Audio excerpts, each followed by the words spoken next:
अगर हम हुँ, एकनाथ शिंदे की सीट की बात करते हैं तो वहाँ पर आनंद दिघे इनके भतीजे वहाँ पर उनके खिलाफ खड़े हैं। हुँ। पाँचकोपरी विधानसभा है। लेकिन यहाँ पर आनंद दिघे के जो भतीजे हैं उनका यहाँ पर रुझानों में पीछे है। जो उद्धव ठाकरे गुट से वो उम्मीदवार है और एकनाथ शिंदे खुद बहुत आगे निकल चुके हैं। जो वीआईपी सीटों अरे का विनोद रुझान जी, जो है। अरे विनोद जी, आपने आनंद दिघे का जिक्र किया। आनंद दिघे तो वही लीडर है जो एकनाथ शिंदे को राजनीति में इतना बड़ा मतलब पहचान दिलाए। आज उन्हीं के भतीजे के साथ एकनाथ शिंदे का मुकाबला है, तो इसे किस तरह से देख रहे हैं आप? बिल्कुल, ये लड़ाई सिर्फ़ एक गुरु और चेले की नहीं है। मतलब आनंद हाँ। दिघे को एकनाथ शिंदे अपना गुरु मानते थे और आज गुरु के ही भतीजे के खिलाफ यहाँ पर वो चुनाव मैदान में खड़े हैं। ये हुँ, बात यहाँ पर कहीं न कहीं ठाणे की जो जनता है उनको इस बात को समझ गई होगी शायद, क्योंकि आनंद हुँ, दिघे का जो प्रभाव उस क्षेत्र में था और एकनाथ शिंदे को उन्होंने पार्टी में लाया और बड़ा किया।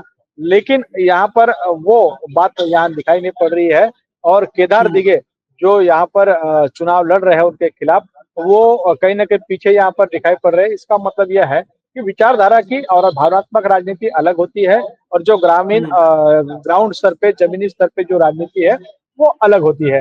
ज़मीनी स्तर की हुँ, राजनीति में एकनाथ शिंदे ने बड़े अच्छे काम किए हैं, ऐसा मानना उनके वहाँ के लोगों का और वोटों के रुझानों में देखा जा सकता है। इसका मतलब हुँ, यह है कि केदार आनंद दिघे को उनके विचारों को वो लोग मानते हैं, लेकिन उनके परिवार को यहाँ पर नकारा गया है।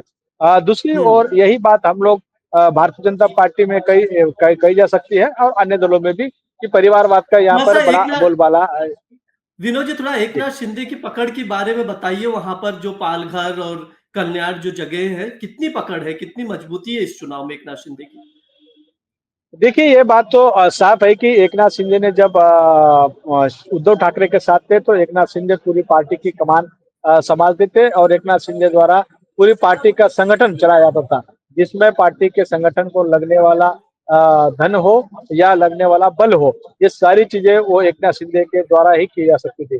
इसका मतलब ये है कि एकनाथ शिंदे को हर जगह का मतलब ख़ासतौर पे कोंकण में जो शिवसेना की ताकत थी, वो ताकत को वो समझते थे और उसी ताकत के आधार पर एकनाथ शिंदे उन चीज़ों को समझते हैं कि एकनाथ शिंदे को पता है कि कोंकण में किस-किस जगहों पे क्या-क्या चीज़ें हैं और उन सिस्टमों को बदलने के बाद वो उनको कैसे फ़ायदा होगा। ये सारी चीज़ें उन्होंने यहाँ पर देखी गई है।